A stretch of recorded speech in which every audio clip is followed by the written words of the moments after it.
Hey y'all,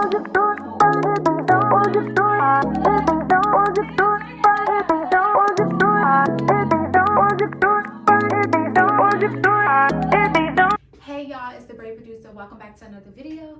Thank you so much for supporting the channel. I hope that you continue to come back and watch more videos, as I am here to uplift, inspire, and educate braiders. I really want to say across the world, but I don't know if I'm there yet. But anyway, child, for this video we're gonna get into these braiding rags, which, y'all, they are not even by definition or by sale called braiding rags. These are bamboo clothes drying rags from Walmart, but we over here are using them as braid rags. It's one of the most efficient ways that I have prepped hair in my years of braiding. It's my only way of prepping hair I've used in braiding. These are, or can be bought from Walmart. The price, I think they're about $12 or $13. I'm really not certain. I will probably link them below, but they're not that expensive. You do have to put them together yourself. And one con that I would say is that they get loose over time. Like, I wish they would just stay sturdy, but with the use of them, they do get loose from time to time. I've had people ask me like, girl, have you ever dropped them or whatever case? Girl, no. But one time while I was braiding, mind you, I had the hair prepped on here. I don't know what I must have did. I don't know if the hair got caught, but these things latch onto them to collapse them and to also set them up. And one time it was so loose because I was being neglectful. It was so loose that almost happened. Girl, I held my client braid as to not loosen the braid to grab this and put it back on, but very minor. That didn't happen to me more than twice. Okay, I've only had that happen to me about twice, because I know how to tighten these. So make sure you keep the tool that comes in the box so that you can tighten these when they do get loose, so that you won't go through that. So that's price, that's where they from, that's what they originally are, and how we're using them. However, today, while I'm about to prep this hair, we're gonna go over basically my rule of thumb in prepping hair on these rags. What you should do, what you should not do, and basically how you can use these the way that I use them, girl. So let's get right into it without further ado. So one of the main things that you should know, especially for prepping braiding hair for knotless braids using these rags, this is what you should know. You should know that whatever size knotless braids you are doing, you want to prep hair pieces that are smaller than the size you are doing. Because with knotless braids, since you are feeding the hair in, you're going to use multiple pieces. And what you don't want to happen is for the multiple pieces that you use to be the exact same size as the braid that you need to do, because what actually ends up happening is, and I'm going to give an example, but what actually ends up happening is you continue to feed in pieces to get the size braids that you need, and the braid gets heavy. Essentially, the braid gets heavy and or it gets too big for the actual part. I know a lot of times people say, yeah, they want to give y'all these big parts with these small braids, da da da da. Please don't listen to the naysayers, because they are not braid professionals who understand the proper amount of hair with parts and all. Like, they don't get it. They don't have no clue. Because if they did, not even if they did, them be the same ones walking around with these heavy old braids and y'all be doing them, okay? Listen, on this channel we're going to be very frank, very thorough, very honest, very real, because all that other stuff I don't got time for. So anyway, as an example, let's say you are doing medium knotless braids. Medium knotless braids for everybody looks different, the size is different, all of that. But for my rule of thumb when it comes to prepping braided hair, particularly using these rags, is that when you are doing medium knotless braids, you always want to prep medium-ish pieces of braided hair. So let's say you want your, let's say for instance, you would want your medium braid to be about this thick, like in terms of the width of this, like this thick. I'm not gonna prep this size pieces. Like this is what I'm not gonna do. If I want a medium knotless braid, I'm not gonna prep this as my medium piece to feed in. That's not what I'm gonna do. This would actually be a large for me. If I were doing large knotless, I would actually prep this size piece, maybe even a little bit smaller. So I'm not gonna do this. Let's say I'm doing a medium knotless braid. I'm not gonna do this. This is what I'm not going to do. And I wish I had a client here or a mannequin here to show y'all why this does not work in terms of hair prep. So let's say I'm doing medium knotless. These are not the size pieces that you want to use. And to illustrate as best I can without a person here as to why this wouldn't work is because imagine you doing a medium knotless braid, whatever that looks like to you, and you pull this up, you insert it into the client hair, you got it down. You insert it into the client hair, you got it down.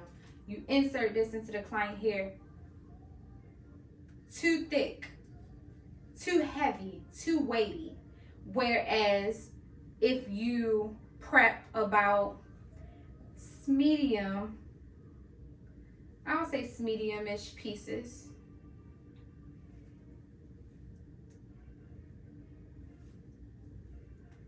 I would say about medium-ish pieces.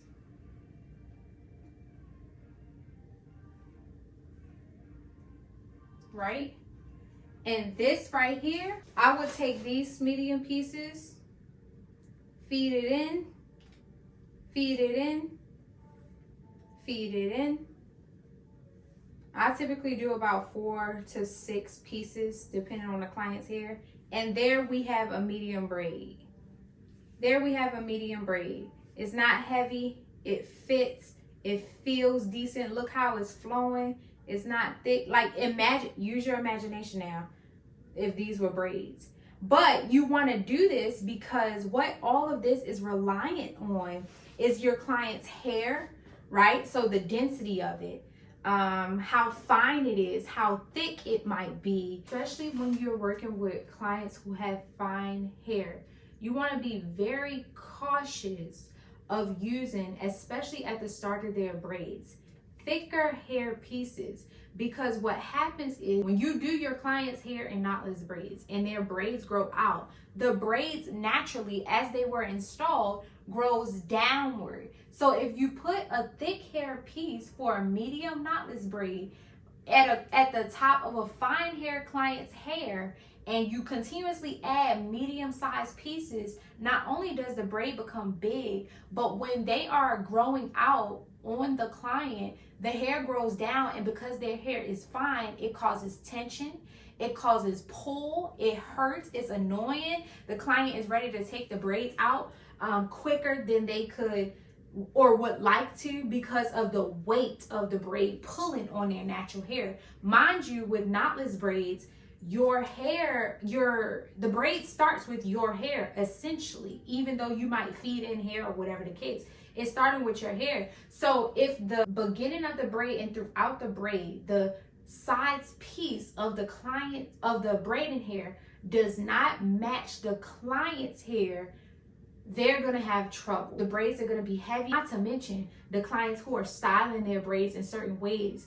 It's causing pull, like it's just an uncomfortable experience. And this is how you know if you use too much hair or enough, is what I will say, is that if your clients get up, before your clients get up, girl, when you're installing a braid and you can feel the weight of it in your hand, you use too much hair.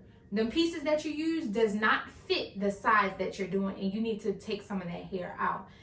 Outside of that, when your client gets up and she get to swinging them braids and they don't flow, but she like this instead, can't move that neck, that's how you know you use too much hair and those braids are heavy and she's gonna be uncomfortable.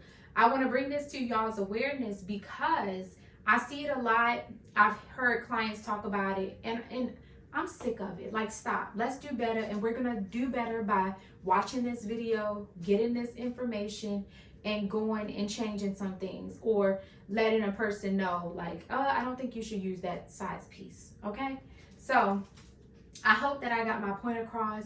If you have any questions, please drop them in the comments. Hopefully I'm not even gonna say hopefully, I'll get back to you. If I need to make another video explaining it, especially with a client or a mannequin in view, I will. But the same goes for any other size knotless you do. This was an example for medium knotless. For medium knotless, which is like a small medium combination, you want to use smaller to medium pieces, like actually like kind of small for real, because this is medium. I would not use this for my medium installs, because the braid will get big so quick, and we want to refrain from the big braids. We want to refrain from that because it causes pull and it's heavy. And so I would actually just use small pieces, to be honest. So for medium, you want to use medium sized pieces to prep with. For medium, you want to use small pieces to prep with. For large braids, you want to use medium pieces to prep with. And then for small, obviously you would go probably extra small to like actually small pieces to prep with for braiding hair. And so I hope that makes sense. I hope that helps you all. I am going to prep this. I might continue to record so that I can go over what I'm saying and also show y'all how I actually prep the rack with braiding hair. So when I'm prepping this braiding hair for this rack, I always start on the inside. And mind you, one whole rack can get me a whole client done. I don't really ever have to stop and put more hair unless I'm doing longer installs, like butt length. Butt length, I might have to, because I might need to add more hair. I might need to utilize my other rack, but for the most part, one rack can get the job done. I try to fill 2, 4, 6 of the bars up so that it can give me enough leeway. I always start prepping in the middle first, so I'll do the middle, this one, bottom, basically work my way from the bottom to the top. That is how, or what you will see me do in today's video. I'm probably gonna time lapse it.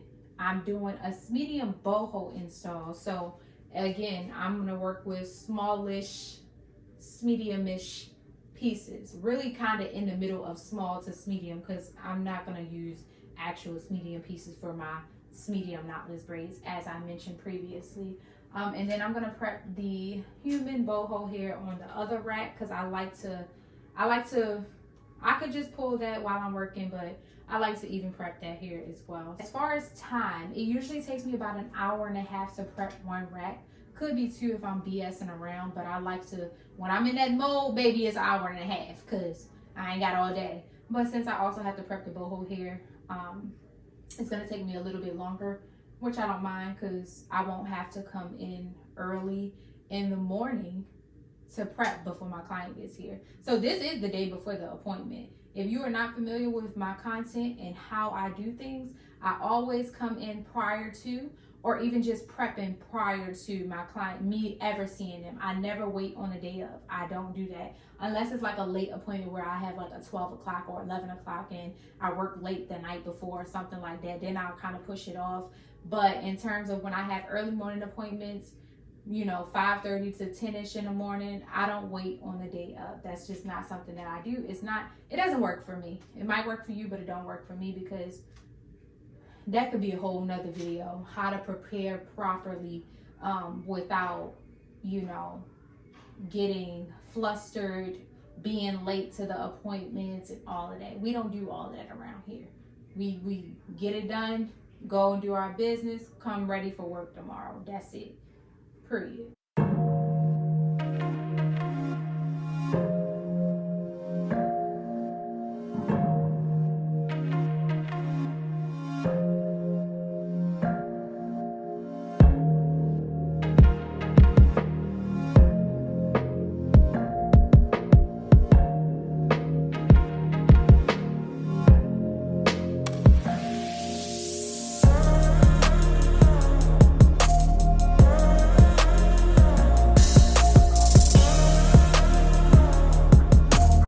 Okay, everybody, thank you so much for tuning in. My greatest wish for this channel is to inspire and educate all upcoming braiders if you've been braiding, and people who are looking to get into this industry, the hair industry, as a braider. I hope that you enjoyed today's video. Go back and watch all the videos before this so that you can be up to speed.